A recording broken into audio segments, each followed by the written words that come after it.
యేసయ్య ఎదుట ఆ పాత్ర ఉన్నది. ఏం పాత్ర? ఆ పాత్రలో ఏముందో తెలుసా?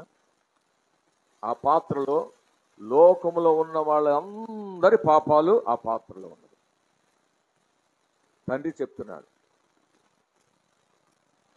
యేసు ఆ పాత్రలో తాగు. ఈయనేమో తాగలేకపోతున్నాడు.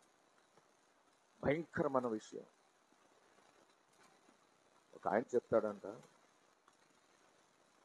ఎందుకు తాగలేకపోతున్నావు? అయ్యా నేను తాగలేనయ్యా. అది ఇంత కోట్ల మంది యొక్క పాపాలు దాంట్లో ఉన్నాయి, అది తాగాలి, ఆ పాత్రలో ఉన్నది తాగాలి. నేను తాగలేనయ్యా. అయితే ఒకసారి వెనక్కి తిరిగి చూడు. యేసయ్య అట్లా వెనక్కి తిరిగి చూశాడు. కోట్ల మంది నరకానికి వెళ్ళే లైన్లో ఉన్నారంట.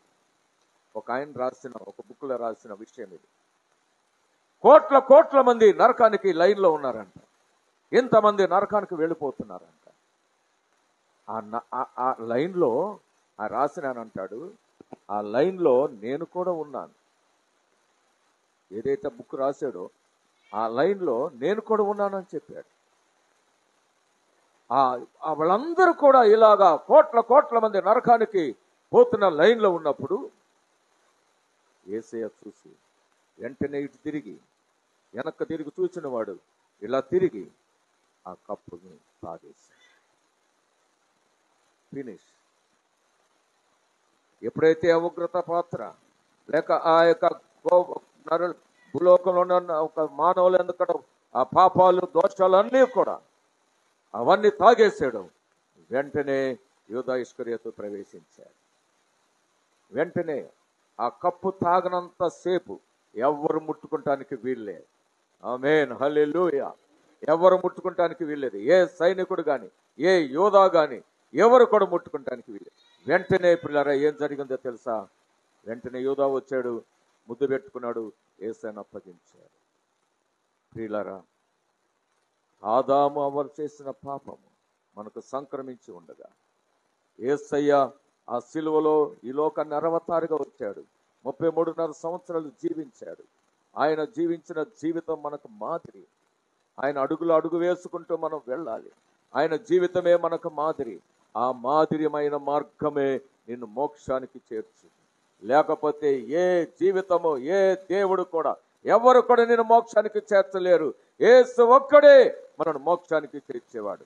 ఆయన ఈ లోకానికి వచ్చి ఆయన పరిశుద్ధముగా జీవించి పవిత్రంగా జీవించి ప్రియులారా ఆ శాపభరితమైన సిలువ మరణము పొంది ఆ రక్తం అంతా కూడా కార్చుట ద్వారా మన పాపాలు విమోచన.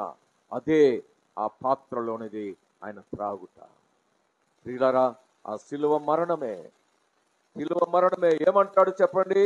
తండ్రి నీ చిత్తమైతే. ఎంత భయంకరమైన మరణమో యేసయ్యకి తెలుసది. ఎన్ని శ్రమలు పొందబోతున్నాడో, ఎన్ని గాయాలు పొందబోతున్నాడో, ఎన్ని కొరడాలు పెట్టి ఆ కండను చీల్చబోతున్నారో ఈపుని ఆయనకు తెలుసు. శరీరంలో ఉన్నాడు కాబట్టి ఆయన ఆ భయంకరమైన వేదన గుర్తు తెచ్చుకుంటున్నాడు. నీ చిత్తమైతే తొలగించు. నో, అతనిని నలుగొట్టుటకు యెహోవాకు ఇష్టమాయను. నో కుమారుడా, యు హ్యావ్ టు డ్రింక్. ఆ పాత్రలో త్రాగవలసిందే.